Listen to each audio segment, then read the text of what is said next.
Muy bien, pues bienvenidos todos. Vamos a seguir con nuestras predicaciones acerca del nacimiento de Cristo. Hoy es un día muy especial y Dios quiere que cada uno de nosotros esta noche podamos reflexionar acerca de lo que es la verdadera Navidad. Hoy en día, sin duda que la publicidad que nosotros podemos ver y de la cual somos bombardeados continuamente, nos puede mostrar y revelar claramente cuál es el espíritu que reina en esta época de Navidad. Miren.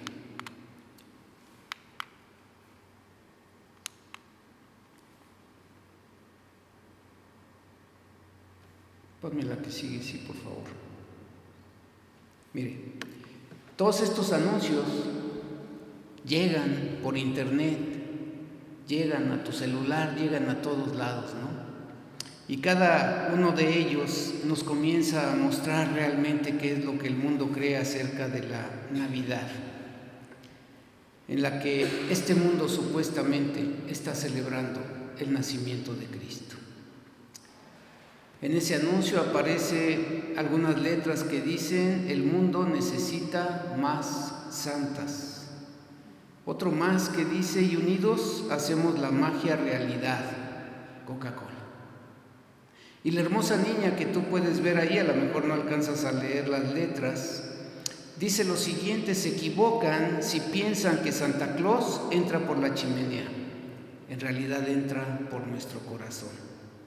Y el más explícito, el que está a la derecha con bombos y platillos, dicen que ha llegado el mes de noviembre. Y eso es lo que realmente el mundo piensa que es la Navidad. ¿Qué hay en la mente de los que diseñaron este tipo de campañas publicitarias? ¿Estarán acaso mostrando lo que realmente significa para muchos la celebración de la Navidad? Lo que yo quiero hacer en esta tarde, noche, es que cada uno de nosotros podamos entender realmente lo que significa la Navidad. Considerar una de las profecías más sorprendentes que encontramos en el Antiguo Testamento y que nos ayudan a cada uno de nosotros a reflexionar acerca de la persona de nuestro Señor Jesucristo. Esta profecía fue escrita aproximadamente 700 años antes de su nacimiento. Una profecía que nos ayuda realmente a entender cuál es la esencia de este evento que estamos celebrando el día de hoy.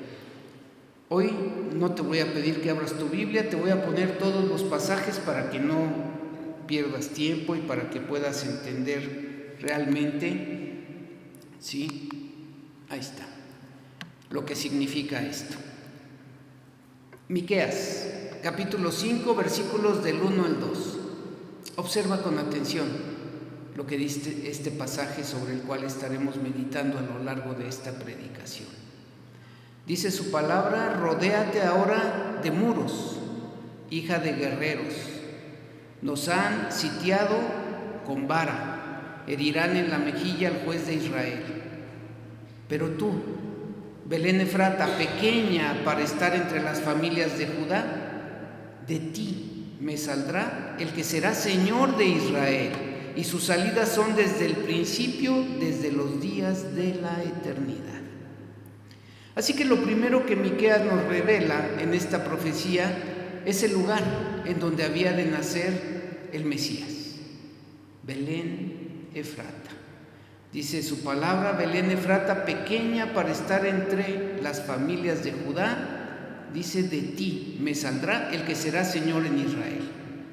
Te quiero decir que entre los judíos no había ninguna duda de que el Mesías nacería en Belén, porque Dios se los había revelado 700 años antes de su nacimiento. Pero lo que ellos sí perdieron de vista fue el por qué Dios eligió un poblado como Belén para que su hijo naciera allí. Dios escoge una pequeña e insignificante aldea, y dentro de esa aldea un establo también insignificante para la encarnación de nuestro Señor Jesucristo. Y la pregunta sigue siendo: ¿por qué? ¿Por qué Jesús tuvo que nacer en un lugar como Belén? Y bueno, si tú has leído la Biblia, si tú conoces el carácter de Dios y consideras que puede haber dos razones fundamentales. La primera es que Dios siempre suele hacer las cosas de tal manera que su gloria sea exaltada y que la soberbia del hombre sea humillada. Si Belén hubiera sido una ciudad imponente, famosa por sus edificaciones, por su poderío militar, por su economía, algunos pensarían que fue precisamente por causa de esos logros humanos que Dios habría escogido ese lugar. Pero Dios hace las cosas como solo Él las sabe hacer, para que no pongamos nuestros ojos en la supuesta grandeza del hombre, sino más bien en la grandeza de su bondad, en la grandeza de su misericordia, cuando Él derrama su favor sobre personas que no lo merecen, personas que somos indignas.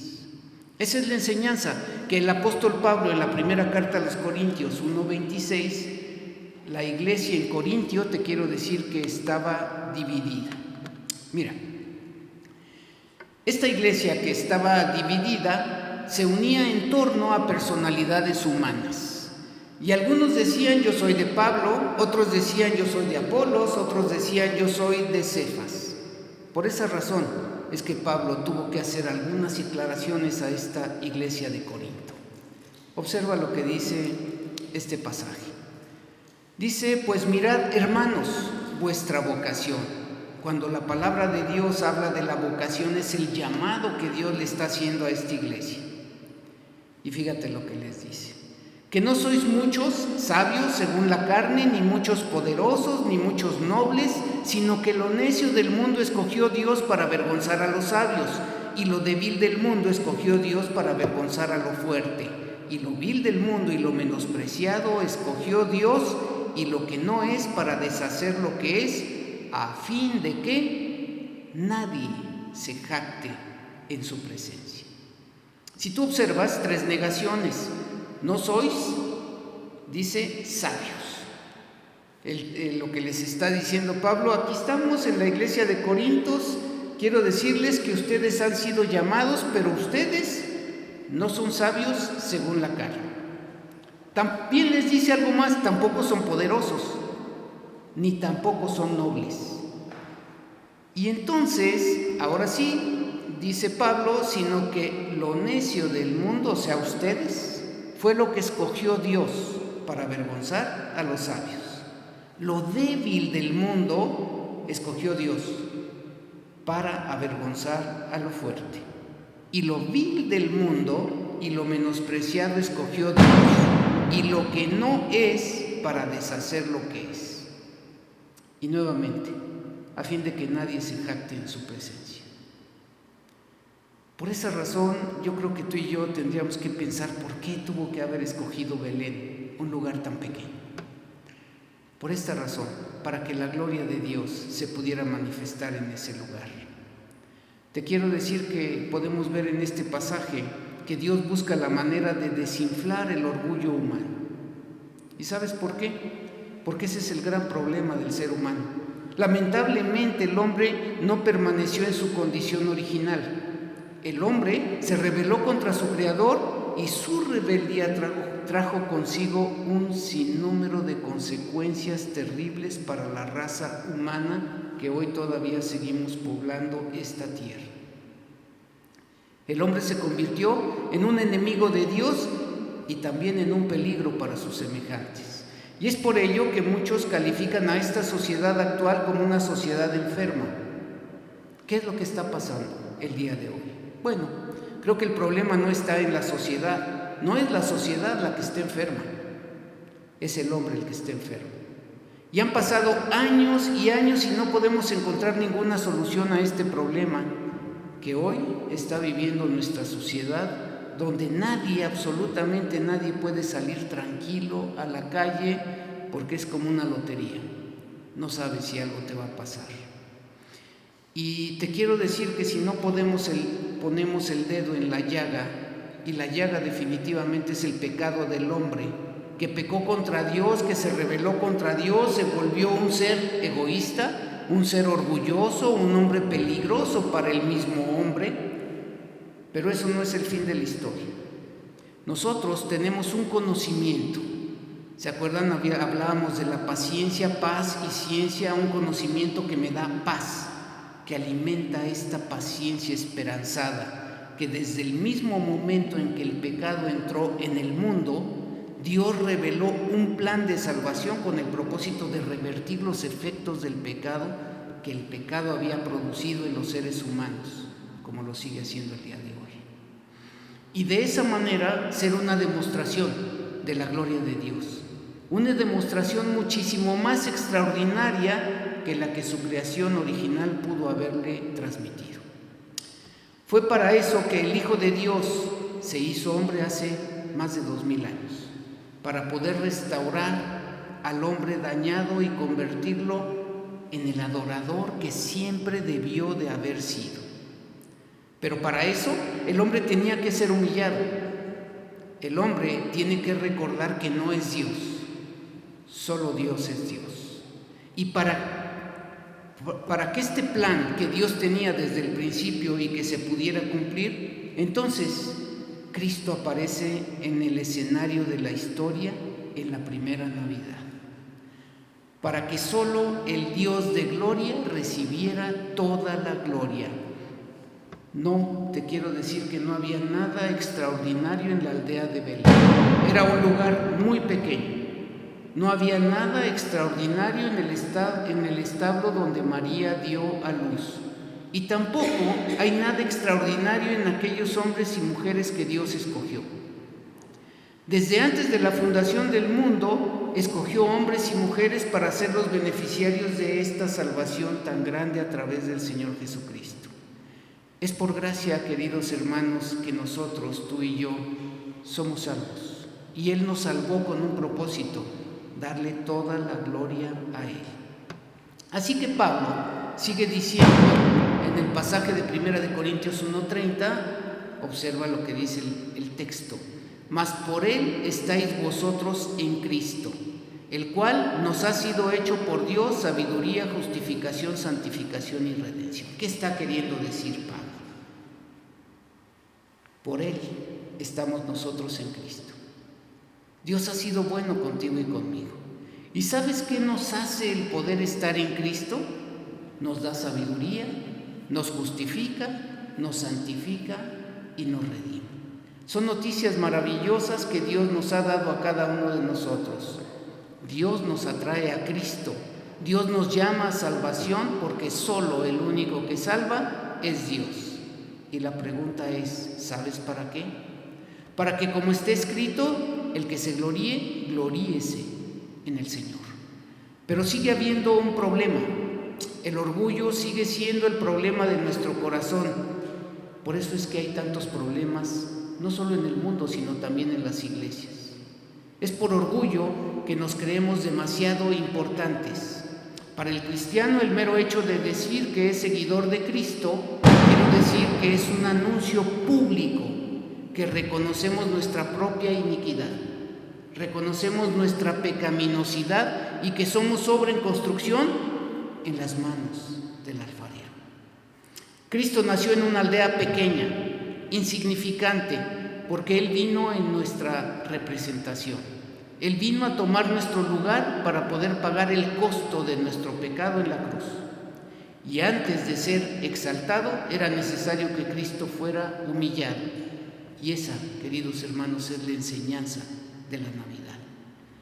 Filipenses 2, 5 al 8 dice lo siguiente. Escucha con atención.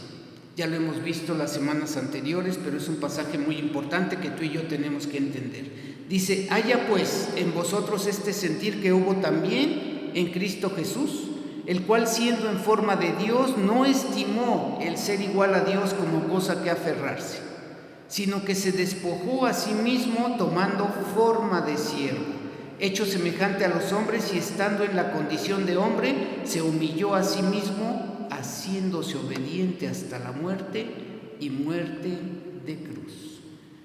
¿Qué nos muestra este pasaje? Lo primero que te dice es que haya en ti el mismo sentir que hubo en Cristo Jesús.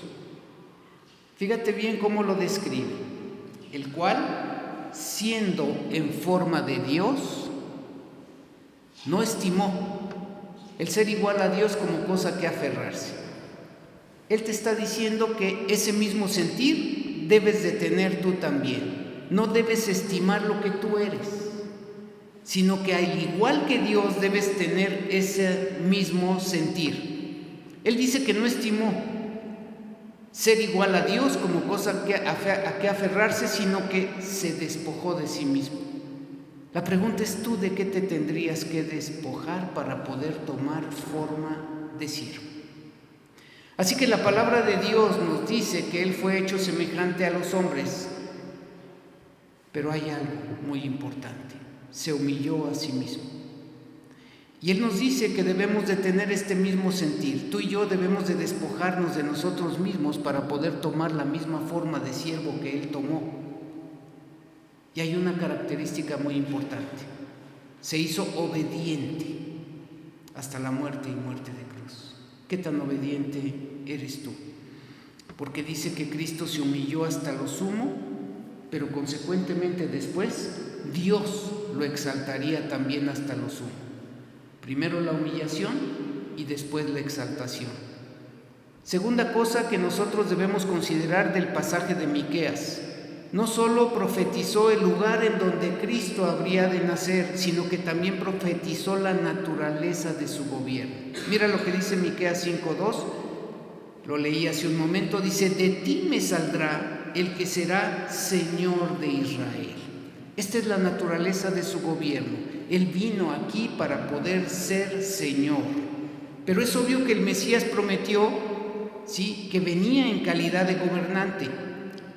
Dios dijo: de ti me saldrá el que será Señor en Israel. Y te quiero decir que cada palabra de la Biblia es muy importante, porque el texto no dice: a ver, Belén Efrata, de ti saldrá el Señor de Israel. No es lo que está diciendo el texto.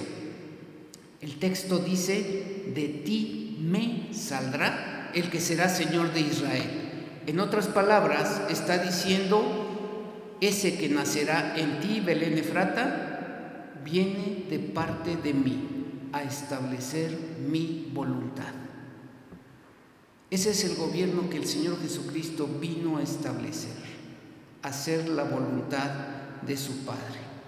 Y lo que Dios quería es que no solo Dios fuera obediente a la voluntad de su Padre, sino que a todos sus seguidores, como tú y como yo, también los hiciera de la misma forma, que fuéramos también obedientes. Así que podemos ver algunos pasajes en donde el mismo Señor Jesucristo nos muestra la manera de cómo vino y cómo va a gobernar. Dice Juan 4:34, Jesús les dijo: mi comida es que hagan la voluntad del que me envió y que acaben su obra, que haga la voluntad. Juan 5:30, no puedo yo hacer nada por mí mismo, según oigo así juzgo, y mi juicio es justo, porque no busco mi voluntad, sino la voluntad del que me envió, la del Padre. Y en Juan 7:16 dice: Jesús le respondió y dijo: mi doctrina no es mía, sino de aquel que me envió. Así que en estos tres pasajes podemos ver que el Señor Jesucristo vino a hacer la voluntad de su Padre. La manera como el Señor va a gobernar es obedeciendo. Entonces, la misma forma como cada uno de nosotros debemos de gobernar es obedeciendo. La palabra nos dice a los pastores que debemos de gobernar bien nuestra casa. ¿Cómo podemos gobernar bien nuestra casa? Obedeciendo. ¿Obedeciendo qué? La voluntad de Dios. Así que este es el ejemplo para cada uno de nosotros. Pero eso fue lo que los judíos perdieron de vista cuando Cristo vino al mundo. Ellos estaban esperando un guerrero victorioso, estaban esperando un guerrero poderoso que derrotara a todos los enemigos de Israel y que implantara en la tierra de Palestina un reino universal. Y tú y yo sabemos que algún día, queridos hermanos, Cristo volverá a implantar su reino aquí, en esta tierra, por toda la eternidad. Pero esa no era la misión de su primera venida. Cristo vino más bien a hacer posible que hombres y mujeres rebeldes contra Dios se arrepintieran de esa rebeldía que tenemos por naturaleza los seres humanos y se sometieran voluntariamente al gobierno de Dios. Ese es precisamente a lo que vino el Señor Jesucristo. Si tú comprendes esto y lo haces tuyo, esta noche te vas a llevar el mejor regalo aquí, en tu corazón. La victoria de Cristo como Rey no se obtiene forzando a sus enemigos desde afuera, sino dando convicciones desde dentro. Y su arma, queridos hermanos, es la verdad. Alguien dijo: el hombre está lleno de mentiras, el hombre está lleno de confusión, el hombre no entiende ni siquiera para qué está aquí en esta tierra, ni cuál es el propósito de su existencia, ni para dónde va. El hombre está en tinieblas. El reino que Cristo vino a implantar está compuesto de hombres y mujeres que han entendido y se han sometido voluntariamente a la verdad de Dios. Una verdad que Cristo encarna en sí mismo cuando Él dice: yo soy el camino y la verdad y la vida, y nadie viene al Padre si no es por mí. Pero hay algo más que Miqueas profetizó acerca del Mesías. Ya hemos visto el lugar de nacimiento, Belén Efrata, la naturaleza de su gobierno. Él vino para ser Señor. Y en tercer lugar, Miqueas nos revela también la esencia de la persona del Mesías. Dice en Miqueas 5:2: y sus salidas son desde el principio, desde los días de la eternidad. Miqueas dijo que ese bebé que habría de nacer en Belén Efrata existía desde siempre. Y en otra profecía navideña, Isaías revela la anunciación, los mismos 700 años de Miqueas, porque son contemporáneos. Mira lo que dice esta profecía, que la has escuchado en varias ocasiones. Dice Isaías 7:14: por tanto, el Señor mismo os dará señal. He aquí que la Virgen concebirá y dará a luz un hijo y llamará su nombre Emmanuel. Y después describe cuál sería el carácter del niño. En Isaías 9:6-7 dice: porque un niño nos es nacido, hijo nos es dado, y el principado sobre su hombro, y se llamará su nombre admirable, consejero, Dios fuerte, Padre eterno, príncipe de paz. Lo dilatado de su imperio y la paz no tendrán límites sobre el trono de David y sobre su reino, disponiéndolo y confirmándolo en juicio y en justicia desde ahora y para siempre. El celo de Jehová de los ejércitos hará esto. Surge una pregunta: ¿cómo puede alguien ser llamado Dios fuerte, Padre eterno, y al mismo tiempo nacer como un niño? ¿Cómo puede ser posible?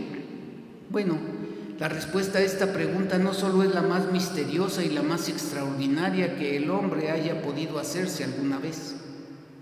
Lo que ocurrió hace cerca de 2000 años en Belén de Judea no fue el nacimiento de un niño común y corriente, sino el acto de amor más extraordinario que alguna vez haya ocurrido en la historia del ser humano.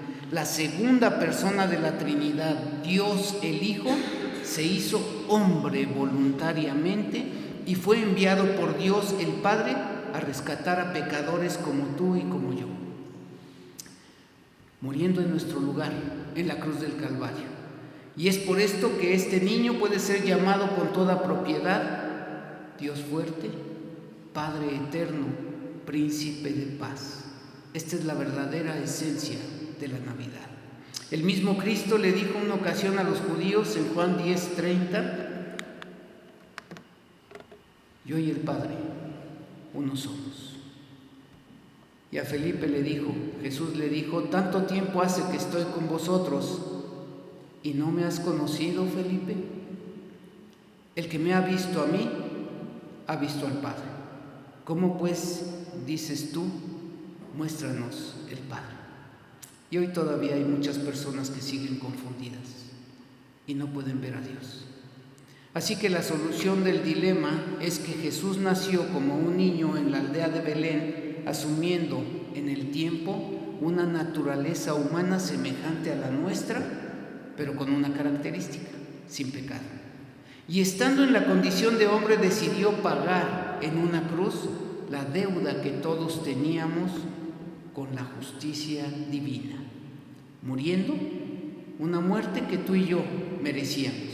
Así que el Dios, el que es Dios, el que envía a su Hijo Jesucristo, Dios el Padre enviando a su Hijo, y esa es precisamente la enseñanza que Dios nos da cuando introduce su Evangelio, en donde dice: en el principio era el Verbo, y el Verbo era con Dios, y el Verbo era Dios. Y en el versículo 14 dice: y aquel Verbo fue hecho carne y habitó entre nosotros, y vimos su gloria, gloria como del unigénito del Padre, lleno de gracia y de verdad.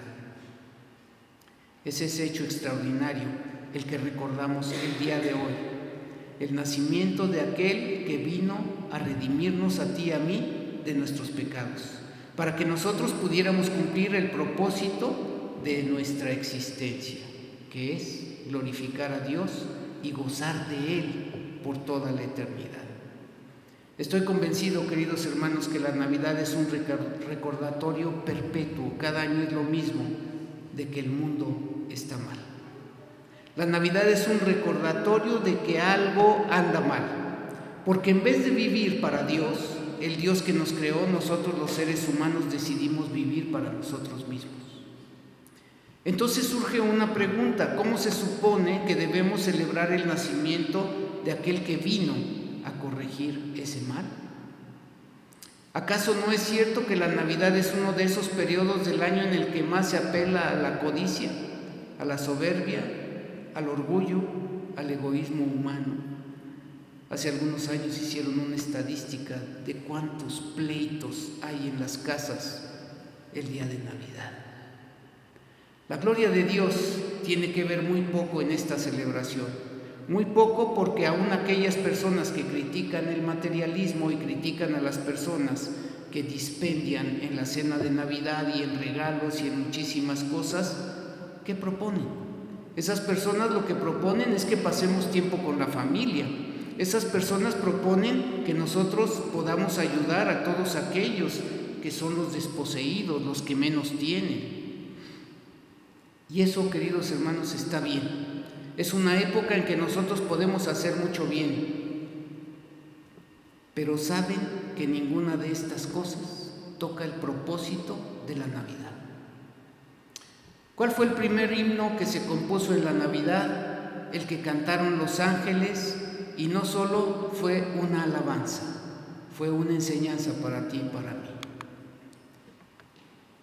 Dice este hermoso pasaje de Lucas, escucha, imagínate estar allá en aquel lugar, en Belén de Judea. Dice: y repentinamente apareció con el ángel una multitud de las huestes celestiales que alababan a Dios y decían: gloria a Dios en las alturas y en la tierra paz y buena voluntad con los hombres.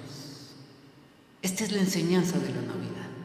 ¿Qué dice? ¿Qué vinieron los ángeles a enseñarnos a nosotros? ¿A quién alababan? A Dios. ¿Y qué decían? Gloria a Dios en las alturas y en la tierra paz. Dos cosas importantes: alabar y reconocer la gloria de Dios, y la segunda, la paz para con todos los hombres. Así que todo comienza con la gloria de Dios. El foco de la Navidad es la gloria de Dios. Cristo nació para la gloria de Dios en las alturas. Tan pronto como nosotros ponemos al hombre en medio del escenario, ya perdimos el enfoque de la Navidad. Nosotros no somos los protagonistas de esta historia. El papel protagónico le pertenece únicamente a nuestro Dios, que creó todas las cosas para su gloria. En una ilustración que leí hace algún tiempo decía que un individuo que había sido contratado como extra para filmar una película, ese individuo filmaron toda la película, y cuando la película terminó de rodarse y cuando se estrenó, invitó a toda su familia y a todos sus amigos para poder ver el estreno de la película. Rentó una sala de cine, invitó a todos sus amigos, ¿verdad? y después de que sus amigos vieron la película, muchos de ellos salieron un poco enojados porque este individuo solamente aparecía un segundo en la película. Un segundo. Y de espaldas, así que el único que lo pudo reconocer es su mamá. Y le dijo: pero qué bruto eres, ¿y quién te dijo que esta película era para ti? Pues te quiero decir, querido hermano, que esta película no es sobre nosotros. El actor principal y el protagonista de este drama es Dios y su gloria. Gloria a Dios en las alturas. Pablo decía algo muy importante en Romanos 3:23: por cuanto todos pecaron, están destituidos de la gloria de Dios. Así que nos quedamos cortos de alcanzar el propósito para el cual fuimos creados, la gloria de Dios. El hombre ha decidido vivir para su propia gloria, haciendo su propia voluntad, siguiendo sus propios deseos, completamente al margen de la opinión de Dios. Mis amados hermanos, que hoy están aquí esta noche, Dios nos creó y nos equipó para que nosotros pudiéramos vivir para su gloria. Dios te dio una mente para pensar, Dios te dio un corazón para sentir, Dios te dio una voluntad para decidir, y Dios nos dio un cuerpo para servirle y una boca para alabarle. Pero el hombre ha corrompido todos estos dones y capacidades usándolos para su propia gloria y para llevarlos en su propia agenda. Por eso es que Cristo vino al mundo. Él vino a buscar y a salvar lo que se había perdido. Él vino a reconciliar al hombre con Dios. Él vino a restaurar nuestra personalidad dañada por el pecado para que pudiéramos nosotros cumplir, aunque imperfectamente todavía, el propósito para el cual tú y yo hemos sido creados. El pesebre no es el fin que Dios tenía para la Navidad. Cristo se hizo hombre para morir. Era la única manera en que tú y yo pudiéramos ser salvos. La paga del pecado, dice la Biblia, es la muerte. Alguien tenía que morir en nuestro lugar y Dios, el Hijo, decidió morir por amor a ti, por amor a mí. Esta es la esencia de la Navidad. Inclina un momento tu rostro, por favor. Si tú quieres recibir el mayor regalo de Navidad que alguna vez te hayan ofrecido, entonces, querido hermano, querida hermana, deja de confiar en ti mismo. Reconoce tu pecado, reconoce tu rebeldía. Ríndete a Dios, confiando únicamente en Cristo y en la obra de salvación que Él llevó a cabo allá en esa cruz del Calvario donde Él fue crucificado. Esa es, queridos hermanos, la esencia del mensaje del Evangelio, que la salvación es gratis, gratuita por medio de la fe, no porque sea barata, sino porque alguien ya pagó el precio. Es gratis por medio de la fe. Yo te digo, querido hermano, no desprecies ese regalo, porque no hay posibilidad de salvación y perdón fuera de Cristo. Es por eso que Dios anunció con tantos siglos de antelación todo lo concerniente a su nacimiento. Vendrá el día en que toda rodilla se doblará y toda lengua confesará que Jesucristo es el Señor, para la gloria de Dios Padre. Lamentablemente para muchos será demasiado tarde. Humíllate hoy ante el Señor. Hoy todavía estás a tiempo de arreglar tus cuentas con Él. Así que si alguien quisiera pasar al frente a doblar sus rodillas para ponerte a cuentas con Él, lo puedes hacer. Yo estaré orando por ti. Humíllate delante del Señor. Reconoce tu pecado. Reconoce que no hay nada bueno en ti que pueda hacerte ganar méritos en su presencia. Ven clamando por misericordia. Ven confiando únicamente en Cristo, arrepentido de tus pecados. Yo te aseguro por la autoridad que me confiere la palabra de Dios que hoy serás perdonado de todos tus pecados. Pide misericordia y misericordia te será otorgada. No abandones este lugar sin haber resuelto primero el más grande de tus problemas.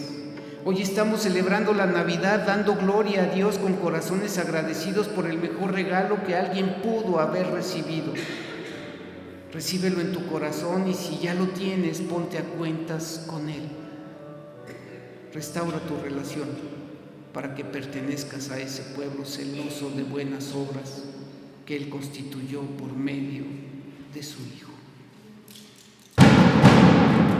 Déjame orar por ti. Bendito Padre Celestial, te alabamos y te glorificamos, Padre. Te damos gracias por lo que tú hiciste hace más de 2000 años en ese pequeño pueblo de Belén, en donde tú permitiste que tu Hijo naciera de una virgen, para que ese Hijo se hiciera hombre y pudiera morir en nuestro lugar por nuestros pecados. Hoy estamos aquí, Señor, reconociendo que tú hiciste lo que tenías que hacer, pero nosotros, Señor, no hemos hecho lo que tenemos que hacer: arrepentirnos de nuestros pecados.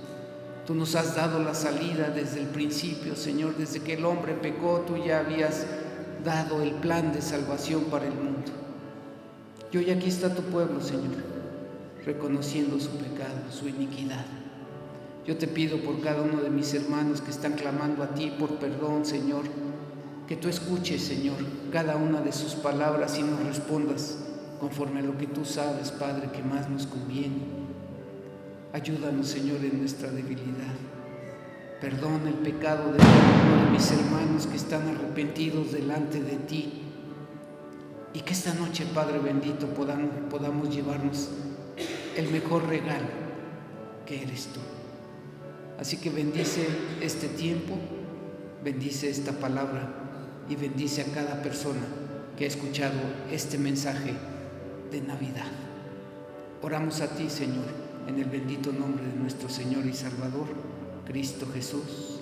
Amén y amén. Pues gracias a Dios.